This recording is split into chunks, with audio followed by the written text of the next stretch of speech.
इस कार्यक्रम के पुण्यार्जक हैं सौभाग्य कोहिनूर, श्रीमान संजय जैन, श्रीमती ममता जैन परिवार, ग्रेटर कैलाश, दिल्ली।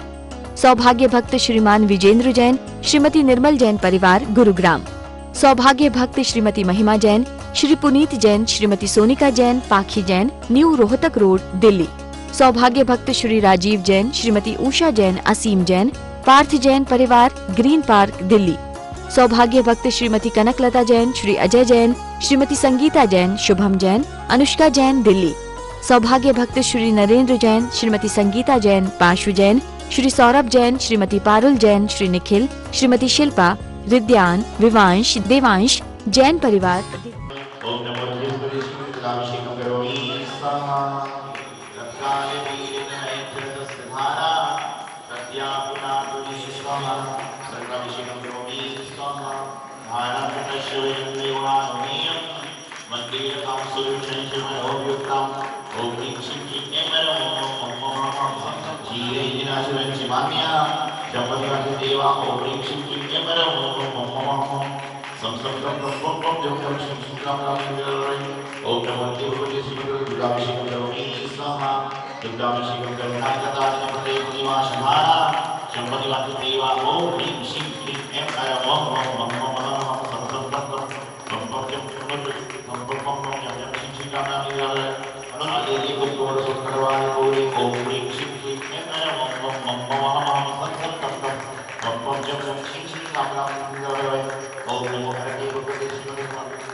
ओम ह्रीं शाम शीं श्रम हम समिर्भामहि तत्संस्तवीन भव संतति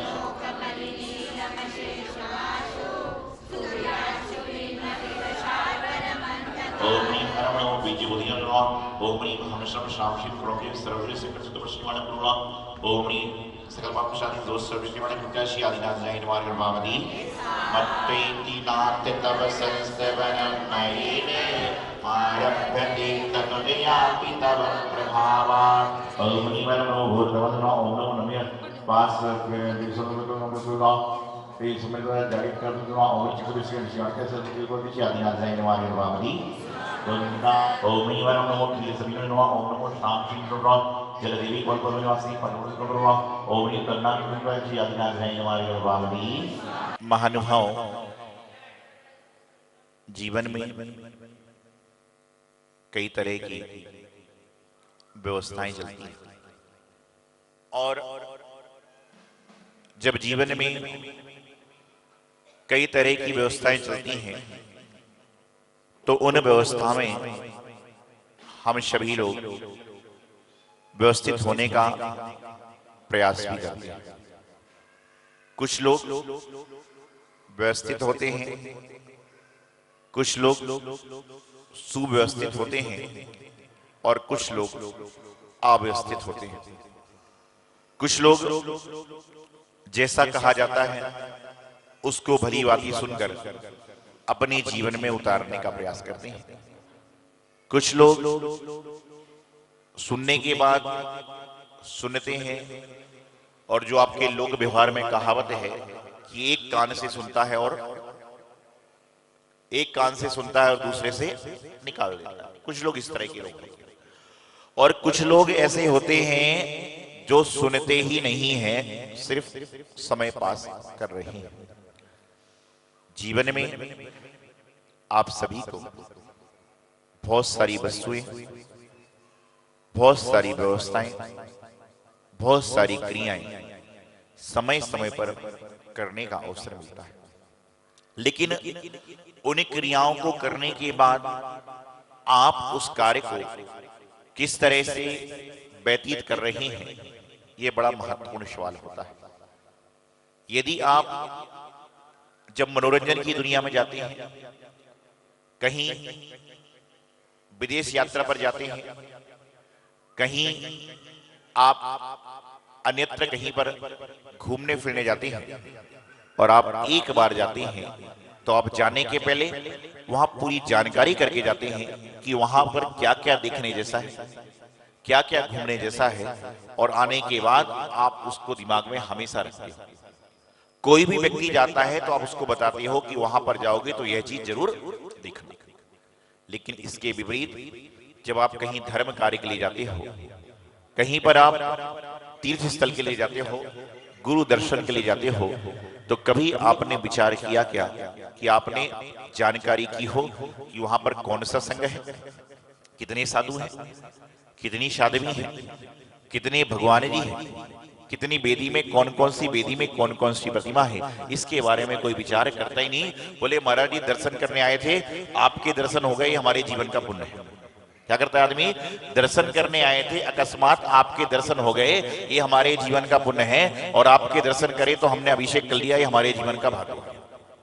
अरे भाई, कुछ अपने मन से भाग्य को जगाने का तो प्रयास करो, कुछ अपने मन से पुण्य को जगाने का प्रयास करो। वो तो आप जब यहां से दिल्ली की ट्रेन में बैठोगे तो आगरा, ग्वालियर, झांसी तो अपने आप फ्री है, उसकी टिकट लेने की आवश्यकता नहीं है।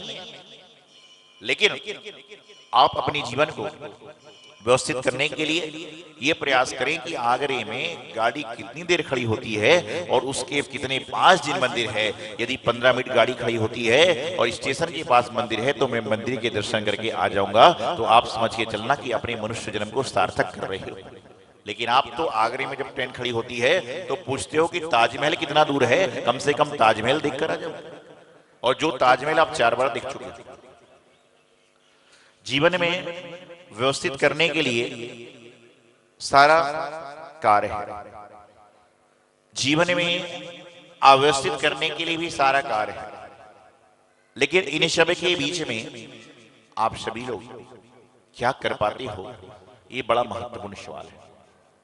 कुछ लोग मंदिर सिर्फ आ रहे हैं, कुछ लोग मंदिर आना चाहिए इसलिए आ रहे हैं, और कुछ लोग मंदिर आते हैं क्योंकि वह उनका नैतिक कर्तव्य है। जो व्यक्ति नैतिक कर्तव्य मानकर मंदिर आता है उसके जीवन का कल्याण तो निश्चित है, और जो व्यक्ति मंदिर आता है उसका भी कल्याण है, और जो मजबूरी में आ रहा है उसका भी कल्याण है। भोजन करने वाले का पेट भरता है, लेकिन जो मन से भोजन करता है उसका पेट ज्यादा देर तक भरा रहता है। जो जबरदस्ती भोजन करता है उसका पेट थोड़ी देर तक भरा रहता है, और जो सिर्फ भोजन कर रहा है उसका पेट अगली दुकान देखकर फिर खाली हो जाता है। एक बार एक होटल में, होटल समझते हैं आप लोग? सब समझते हैं। होटल में लिखा था कि आप भोजन भरपेट कीजिए, खाने के पैसे की चिंता मत कीजिए, वह आपके पोते भर देंगे। यदि मान लो कोई व्यक्ति होटल से गुजर रहा है और वहां कोई होटल में बोर्ड लगा हुआ मिल जाए कि भोजन भरपेट कीजिए, बिल की चिंता मत करो, आपके पोते भर देंगे, तो आदमी वहां पर पहुंचा, खाने की भूख 20 रुपए की थी, 200 रुपए का भोजन उसने धनाधन खा लिया। और जैसे ही निकलने लगा तो मैनेजर ने पूछा आपके पोते का नाम क्या है? उसने बता दिया, और खुशी खुशी जा रहा था। इतने में मैनेजर ने उसको बुलाया और 200 रुपए का भोजन किया था लेकिन 2000 रुपए का बिल उसको थमा दिया। 200 रुपए का भोजन किया था लेकिन 2000 रुपए का बिल थमा दिया। बोले ये बिल किसका है? बोले आपके दादाजी ने भोजन किया था उसका बिल है। क्या है? आपके दादाजी ने भोजन किया था उसका बिल है, क्योंकि बोले भोजन करो, बिल की चिंता मत करो, पोते भर देंगे। तो आपका दादा भी पहले भोजन कर गया था, आपने 200 का किया, उसका 2000 की खुराक थी, तो ये आपके दादा का बिल है। तो ध्यान रखना, जब आप इस तरह की क्रियाएं करने जाओगे तो ऐसा ही होगा। समझदार आदमी क्या होता, भैया पोता पोता की जाने, मैं तो अपना खा के पेट भरूंगा और अपना पैसा लेके आऊंगा। तुम पोते के चक्कर में गए तो तुम भी तो किसी ना किसी के पोते हो। तो ऐसी कर्म की व्यवस्था है, जैसा कर्म आप करोगे, आप सोचो मेरे कर्म का फल मेरे परिवार वालों को मिले तो तुम्हारे कर्म का फल तुम्हारे परिवार को मिल जाएगा, लेकिन जो तुम्हारे पूर्वज कर गए हैं उसका फल भोगने के लिए तैयार हो जाओ।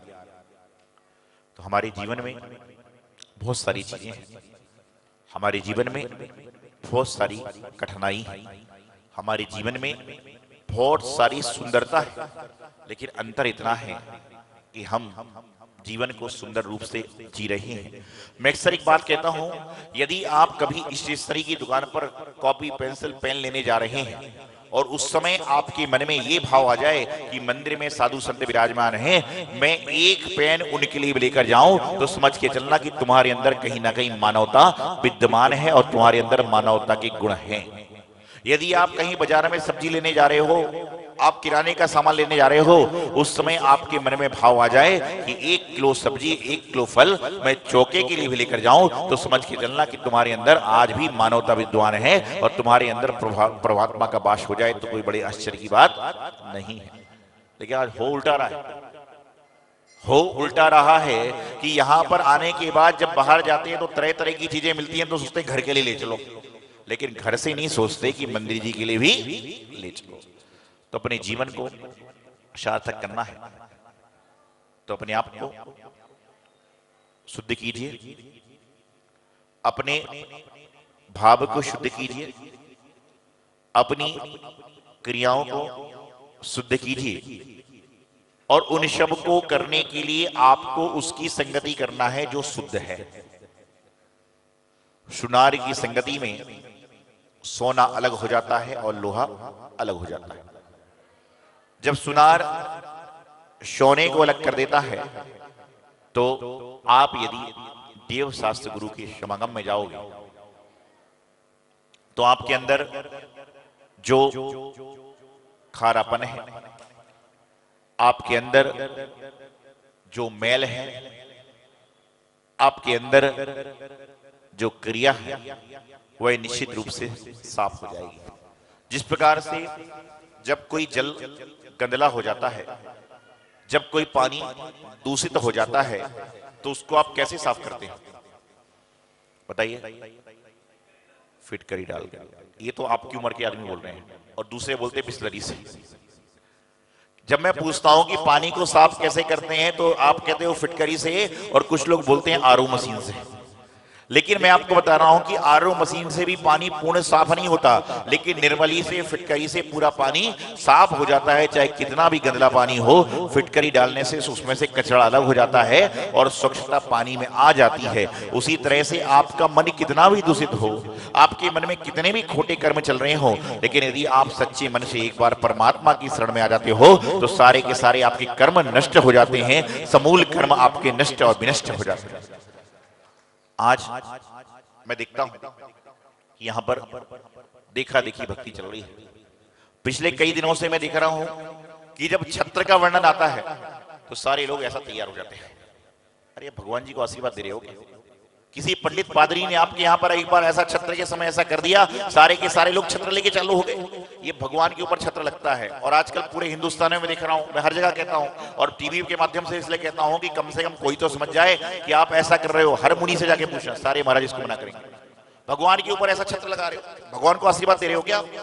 चबर तो ठीक था, चबर तक सब सही चल रहा था, लेकिन चबर के बाद छत्र हो गया, छत्र के बाद पुष्पवृष्टि हो गई, उसके बाद कुछ हो गया। ध्यान रखें, भगवान के इस मस्तक पर हम लोग आशीर्वाद नहीं दे सकते, इसलिए कैसे करें? ऐसे जैसे मैं पूछता हूं ना, ऐसे करते जो भी छत्र लगाने का हम क्या, जैसे मान लो मैं पूछता हूं ना कि आप कैसे हैं, मैं पूछता हूं आप ठीक हैं, तो नमस्ते करता मैं आशीर्वाद देता हूं। फिर वो मुझसे पूछता महाराज जी आप ठीक है ना?